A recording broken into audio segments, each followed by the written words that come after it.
Hawkeye vs Deadpool publié en 100% Marvel chez Panini Comics. Cette histoire est comme son titre l'indique un crossover entre Hawkeye, l'archer des Avengers, et Deadpool, le mercenaire cinglé. L'histoire commence un soir d'Halloween alors que Deadpool fait la tournée des bonbons avec sa petite famille. Un meurtre est commis au pied de l'immeuble d'Hawkeye. Les deux justiciers assistent impuissants à la scène, un homme en costume du Punisher vient de commettre un meurtre de sang-froid. Il faut découvrir pourquoi ce crime a été commis et c'est à ce moment que les deux héros que tout oppose dans la vie vont faire équipe pour élucider ce meurtre et essayer de comprendre pourquoi des soldats sous l'emprise d'une évidente hypnose se déguisent en super-héros pour assassiner des personnes.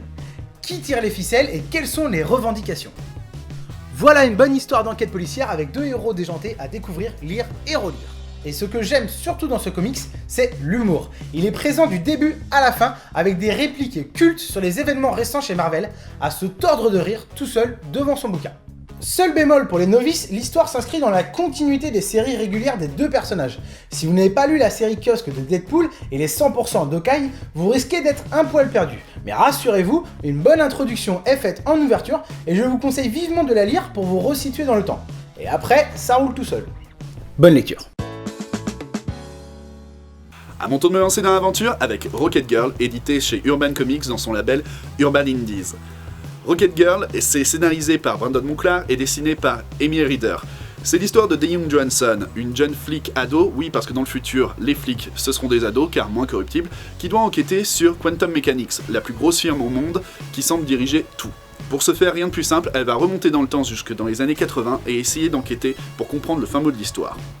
C'est donc l'occasion de pas mal de boucles temporelles, d'un humour à 200 à l'heure, de références aux années 80 et de la découverte d'une très talentueuse dessinatrice, Amy Reeder. Cerise sur le gâteau, Rocket Girl n'est qu'à 10€. Et si tu as aimé ce tome, n'hésite pas à me remercier car le projet vient directement de Kickstarter, projet que j'avais déjà financé à l'époque.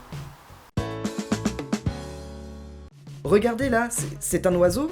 C'est un avion? Ah non, c'est un serial killer. Mon ami Dahmer est un roman graphique de 2012 écrit par Derf Backderf et j'aime autant vous dire que c'est une petite bombe bien lugubre. Il s'agit d'un comic book à mi-chemin entre la biographie et l'autobiographie. En effet, Derf Backderf nous raconte l'adolescence d'un de ses camarades de classe lorsqu'il était au lycée, Jeffrey Dahmer. Et Dahmer est donc par la suite devenu tristement célèbre pour avoir tué 17 personnes, en plus de ses pulsions cannibales et nécrophiles. Je vous dévoile tout de suite la fin du bouquin, Dahmer tue sa première victime. Mais l'intérêt n'est évidemment pas la fin de l'histoire. L'intérêt pour nous, lecteurs, est de suivre la vie de ce jeune homme alcoolique, pathétique, terrifiant, complètement perturbé dans sa vie personnelle et scolaire.